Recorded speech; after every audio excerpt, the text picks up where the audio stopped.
함께 기도드리겠습니다. 아버지 하나님, 오늘도 주님의 사랑 안에 거하며 한 걸음 한 걸음 주와 동행함으로 살고자 이 첫 시간 주 앞에 엎드려 은혜를 구합니다. 사랑에서 지혜가 나오고 그 지혜로 우리가 복된 삶을 살아갈 수 있는 줄 믿사오니 이 시간 그 주님의 사랑이 우리를 가득 덮고 그 주님의 사랑이 우리 안에 충만할 수 있도록 성령으로 임재하시고 우리를 다스리시고 역사하여 주시옵소서. 예수님 이름으로 기도합니다. 아멘. 오늘 우리에게 주시는 하나님 말씀은 열왕기상 3장 16절부터 28절의 말씀입니다. 열왕기상 3장 16절부터 28절 말씀을 봉독해 드리겠습니다. 하나님의 말씀입니다. 그때 창기 두 여자가 왕에게 와서 그 앞에 서며 한 여자는 말하되 내 주여 나와 이 여자가 한 집에 사는데 내가 그와 함께 집에 있으며 해산하였더니 내가 해산한 지 사흘 만에 이 여자도 해산하고 우리가 함께 있었고 우리 둘 외에는 집에 다른 사람이 없었나이다. 그런데 밤에 저 여자가 그의 아들 위에 누움으로 그의 아들이 죽으니 그가 밤중에 일어나서 이 여종 내가 잠든 사이에 내 아들을 내 곁에서 가져다가 자기의 품에 누이고 자기의 죽은 아들을 내 품에 누였나이다. 아침에 내가 내 아들을 젖먹이려고 일어나 본즉 죽었기로 내가 아침에 자세히 보니 내가 낳은 아들이 아니더이다 하매 다른 여자는 이르되 아니라 산 것은 내 아들이요 죽은 것은 내 아들이라 하고 이 여자는 이르되 아니라 죽은 것이 내 아들이요 산 것이 내 아들이라 하며 왕 앞에서 그와 같이 쟁론하는지라. 왕이 이르되 이 여자는 말하기를 산 것은 내 아들이요 죽은 것은 내 아들이라 하고 저 여자는 말하기를 아니라 죽은 것이 내 아들이요 산 것이 내 아들이라 하는도다 하고 또 이르되 칼을 내게로 가져오라 하니 칼을 왕 앞으로 가져온지라. 왕이 이르되 산 아이를 둘로 나누어 반은 이 여자에게 주고 반은 저 여자에게 주라. 이 산 아들의 어머니 되는 여자가 그 아들을 위하여 마음이 불붙는 것 같아서 왕께 아뢰어 청하건대 내 주여 산 아이를 그에게 주시고 아무쪼록 죽이지 마옵소서 하되 다른 여자는 말하기를 내 것도 되게 말고 내 것도 되게 말고 나누게 하라 하는지라. 왕이 대답하여 이르되 산 아이를 저 여자에게 주고 결코 죽이지 말라. 저가 그의 어머니이니라 하매 온 이스라엘이 왕이 심리하여 판결함을 듣고 왕을 두려워하였으니 이는 하나님의 지혜가 그 속에 있어 판결함을 봄이더라. 아멘. 솔로몬의 재판 이야기를 통해서 참된 지혜가 무엇인지 우리에게 말씀해 주었습니다. 하나님 주시는 지혜는 약자를 살피는 지혜, 악을 떨쳐내고 공의를 행하는 지혜, 나와 남을 모두 행복하게 하는 지혜, 그래서 하나님 나라를 이루어 가게 하는 지혜라는 말씀이었습니다. 한 번 더 이 말씀을 살피면서 오늘 우리가 구체적으로 구해야 되는 그 지혜, 듣는 마음이 무엇인지 함께 은혜를 나누려고 합니다. 솔로몬에게 나온 두 여인의 송사는 이 아이의 진짜 어머니가 누구인지 가려달라는 것이었죠. 두 여인 모두 살아있는 이 아이가 내 아들이다 라고 주장하고 있었습니다. 그런데 이렇게 의심이 드는 경우, 심증은 있는데 물증은 없는 경우 어떻게 해야 되는지 이미 민수기 5장에 말씀해 주셨습니다. 물론 민수기 5장에 말씀한 규례는 남편이 아내의 행실에 의심이 드는 특별한 경우를 특정해 말씀해 주신 것이지만 말씀드린 대로 정확한 물증이 없고 심증만 있는 모든 경우에 이렇게 행해서 의심을 떨치고 바른 관계를 회복할 수 있도록 말씀해 주신 의심법입니다. 그것은 바로 의심의 소재, 죄악을 기억나게 하는 기억의 소재를 드리면서 저주가 되게 하는 쓴 물을 마시게 하라는 것이었습니다. 그래서 만약 그 물을 마신 후에 그 사람의 배가 붓게 되고 넓적다리가 마르게 되면, 쉽게 얘기해서 몸이 아프고 병들게 되면 그것을 보고 백성 중에 저주거리가 될 것이다 말씀해 주셨습니다. 그러니까 이 두 여인에게도 이대로 해보면 됩니다.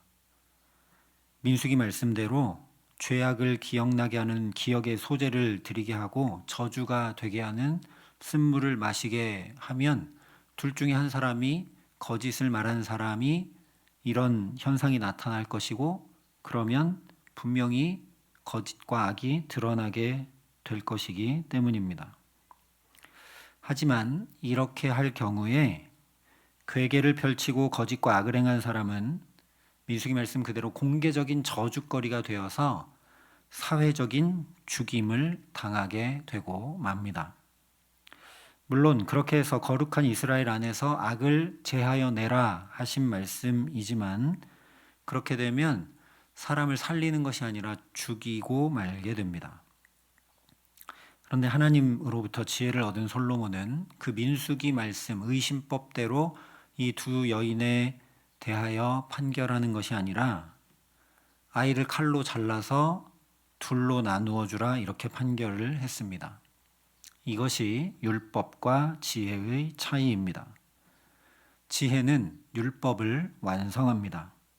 다시 말하면 율법에 담겨 있는 하나님의 뜻과 마음을 헤아려서 그 말씀을 온전히 행하도록 하는 것이 바로 지혜라는 거죠. 하나님께서 의심의 법을 주신 이유는 그렇게 한 사람을 저주거리가 되게 하고 온 사회적으로 비난받게 하여 매장시켜버리라는 데 그 뜻이 있는 것이 전혀 아니죠. 사람은 심증만 있고 물증은 없어서 상대방의 마음을 알 수 있는 길이 하나도 없지만, 그 마음까지도 하나님은 다 아시기 때문에 거짓으로 행하거나 또는 괜히 혼자 어떤 사람을 의심해서 미워하지 말고 하나님 앞에 솔직하고 투명한 마음으로 서로 사랑하며 행하라는 데 있습니다. 그렇게 하지 않고 의심하거나 또는 사람을 속이고 거짓으로 행하면 온 백성들의 저주거리가 되고 말 것이니 그것을 두려워해서라도 하지 말라는 얘기죠.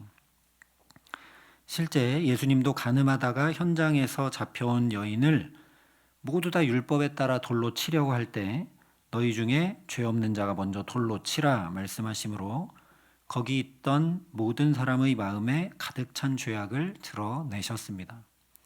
그런 사람을 돌로 치라 하신 것은 똑같이 사람을 돌로 쳐 죽일 일이 없도록 서로 죄악을 견책하고 죄에 넘어지지 않도록 붙들어주고 그렇게 하라는 데 중심이 있지, 죄를 밝혀내서 사람 죽이라는 데 하나님의 마음이 있는 것이 아니기 때문입니다.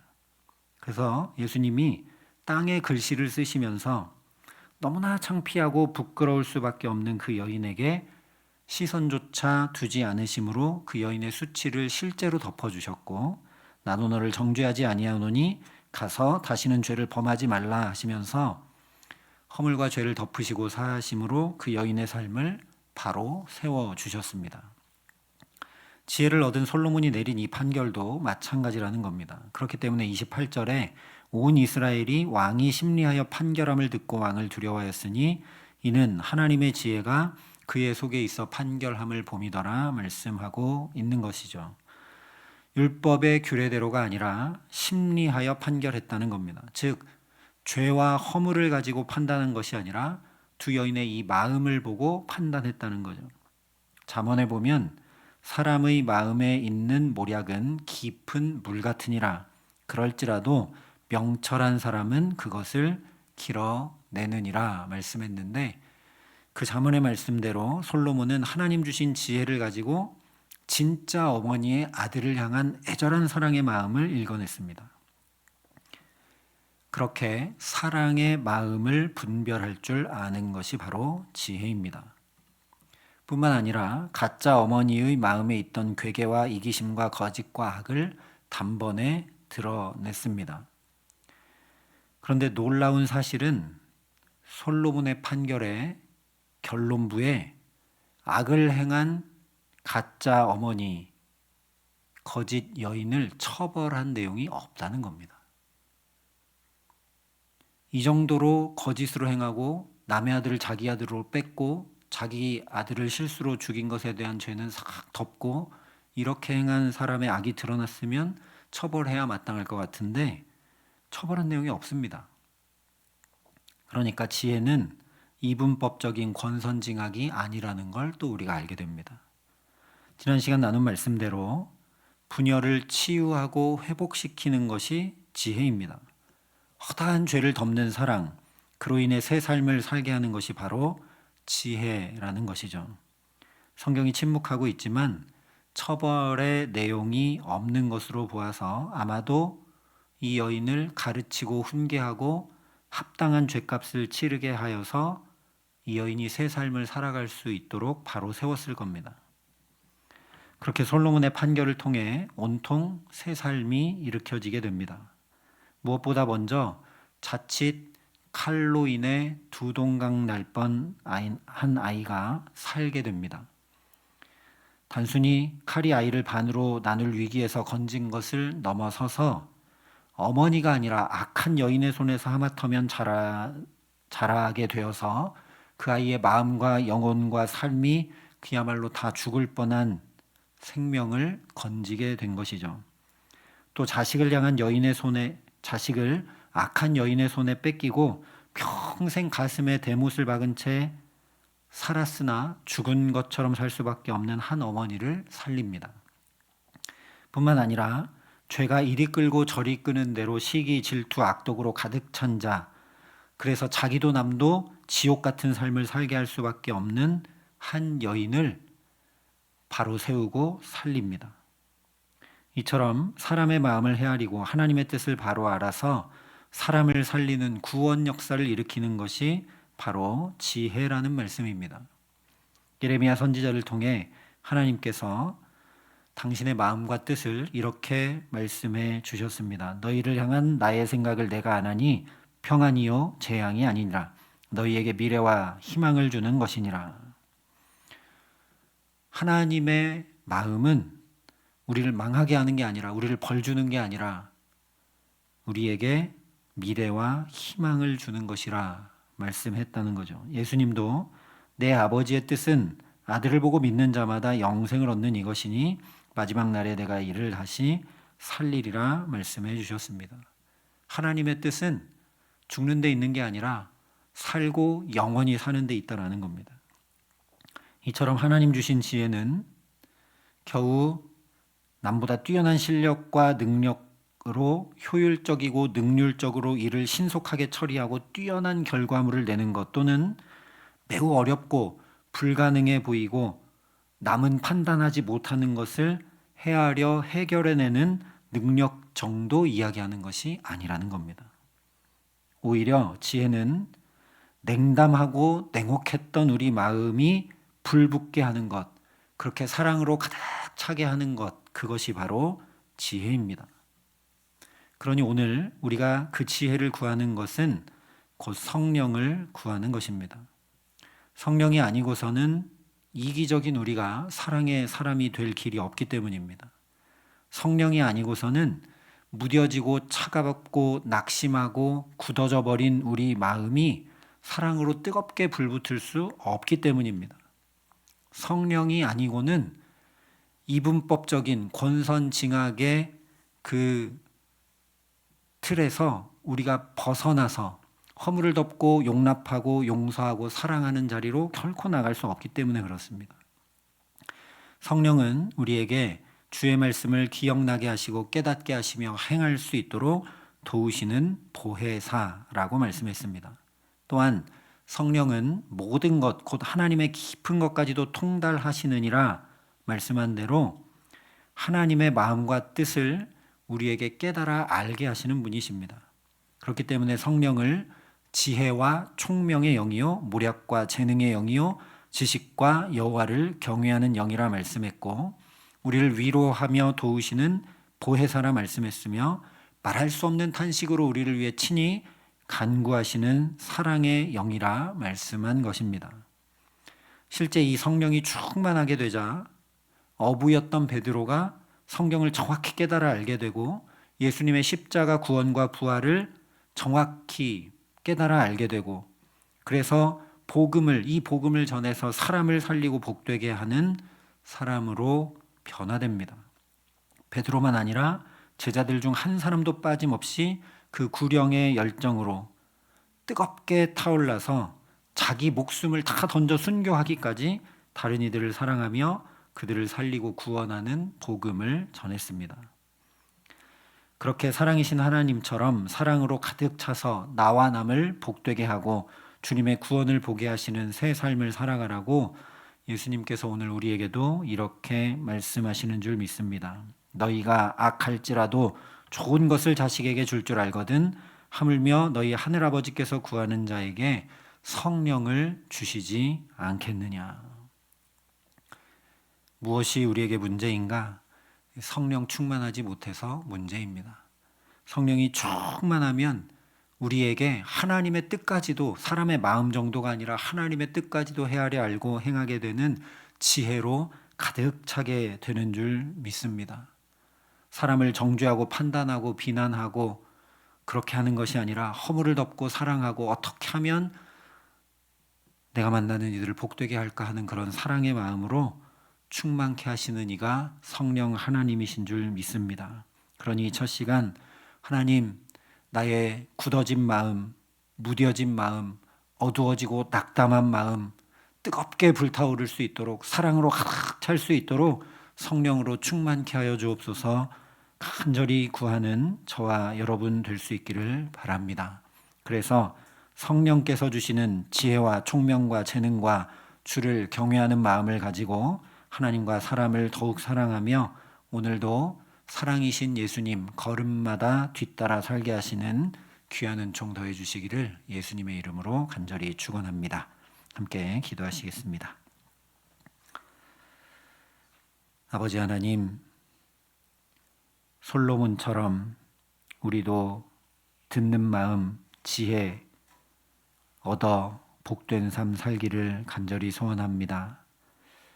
막연히 지혜를 주옵소서 구하는 것이 아니라 예수님 성령을 구하라.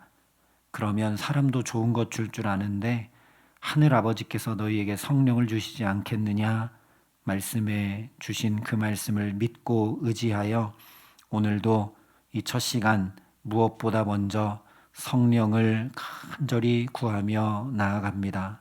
하나님, 우리에게 성령 충만케 하여 주시옵소서. 지혜와 계시의 영이요 모략의 영이요 우리를 도우시는 보혜사이시요 또한 우리를 위해 말할 수 없는 탄식으로 구하시는 사랑의 영이신 성령으로 우리가 충만케 되어서 하나님 아버지의 뜻도 헤아려 알고 그 말씀을 깨달아 알고 순종하며 우리 또한 사랑으로 충만하여 이분법적으로 하나님 가르고 또 비난하고 판단하고 정죄하는 것이 아니라 허물을 덮고 사랑하고 용납하는 예수님 뒤따라 그렇게 사랑하여 사람을 살리고 복되게 하고 세우는 아름답고 귀한 삶을 살아가는 데 부족함 없도록 이 시간 간구하는 우리에게 성령으로 충만케 하여 주시옵소서. 이제는 주 예수 그리스도의 은혜와 하나님의 사랑과 성령님의 교통하심이 여기 머리 숙여 성령 충만하여 지혜를 가지고 사랑의 사람으로 살기를 소원하고 결단하는 여기 모인 모든 주의 성도들과 사랑의 빛교 모든 교우들과 이 나라 이 민족과 이 귀한 복음을 오늘도 세계 만방에 전하시는 선교사님들 가운데 이제로부터 영원토록 함께 하시기를 간절히 축원하옵나이다. 아멘.